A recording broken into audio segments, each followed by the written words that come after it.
बड़ा सुंदर कवि के भाव निर्गुण भजन मदन राय जी का गाया हुआ गीत निर्गुण भजन आप तमाम श्रोताओं के लिए प्रस्तुत करता हूं। बहुत ही प्यारा सा रचना है।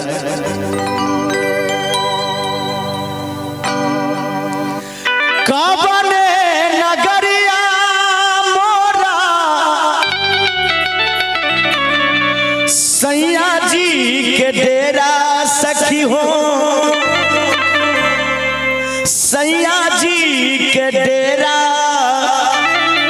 कैसे जई नायन जानी रे डगडियारा कैसे जाई नायन जानी रे डगडिया।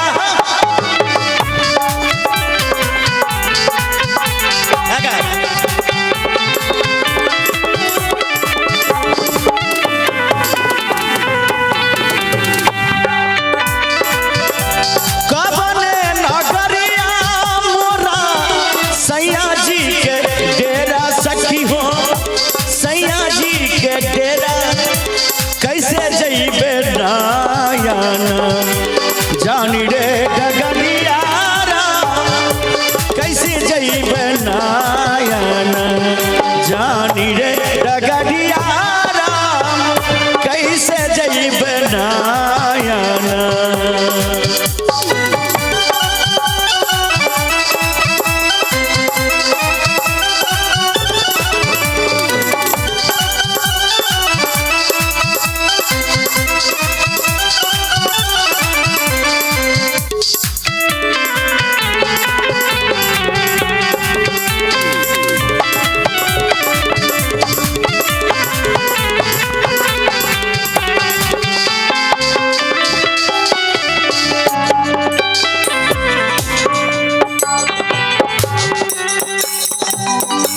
अबले तो रहली हमहू बारी रे या नारी ना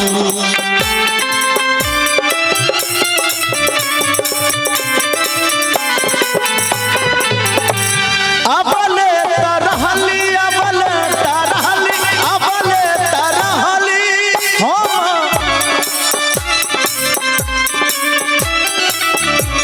बारी रे या नारी सखी हो, बारी रे अनारी चढ़ली बारी हमारो चढ़ती जवनियारा भले रहन हमारो चढ़ती उमरियारा भले रहनी हमरो।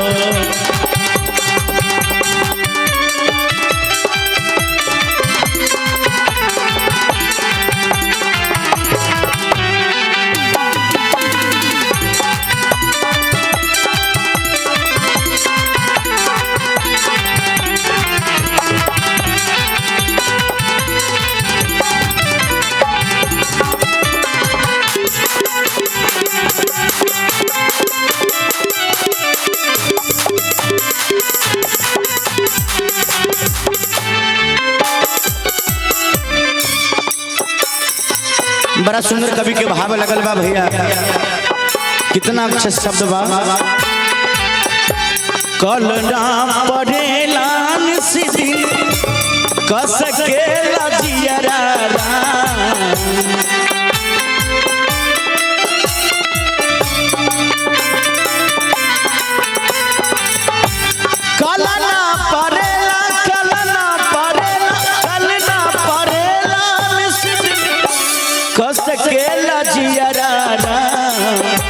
निसती न कस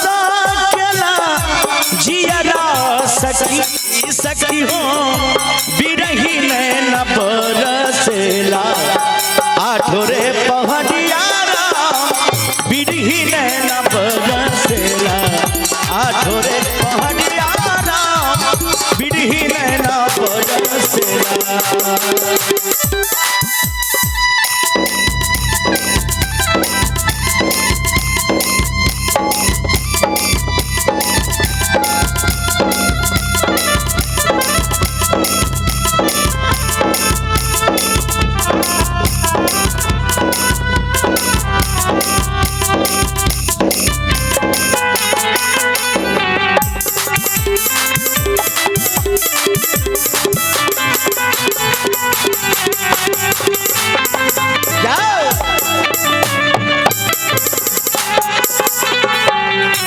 जैसे बढ़ेला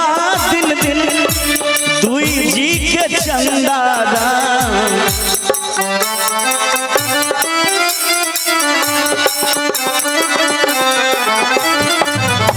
जैसे बढ़ेला दिन दिन दुई जी के चंदारा, जैसे बढ़ेला दिन दिन दुई जी के चंदा सखी हो, दुई जी के चंदा हमारा बिरहा घरिया रोबे रामा कबने नगरिया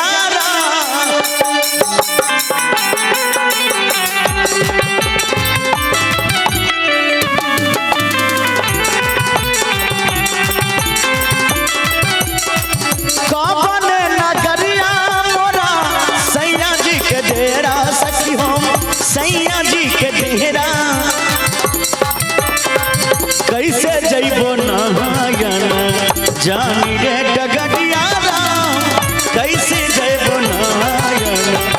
जानी रे डगरी, कैसे जइबो नहायन जानी रे डगरिया, कैसे जइबो नहायन जानी रे डगरिया, कैसे जइबो नहायन जानी रे डगरिया, कैसे जइबो नहायन जानी रे डगरिया। दादरा मलिया कह के किया तू घसई के लगे हे के माया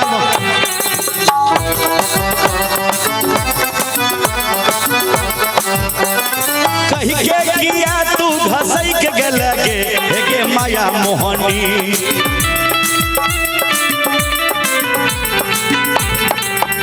आगे कह के किया तू घसई के लगे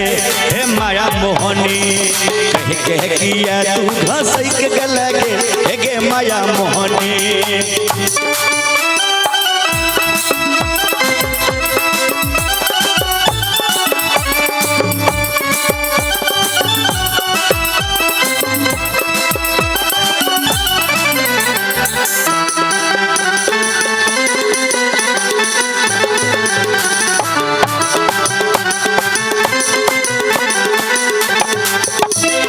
पार्वती बन के तू शंकर के ठगला, पार्वती बन के तू शंकर के ठगला, शंकर के ठगला के शंकर के ठगला, आगे शंकर का ठगला महादेव के ठगला, कह के किया तू घसई के लगे हे माया मोहनी, कह के किया तू घसई के लगे हे माया मोहनी, हे गे कह के किया तू किया तू घसई के लगे हे माया मोहनी, कह के किया तू घसई के लगे आगे माया मोहनी।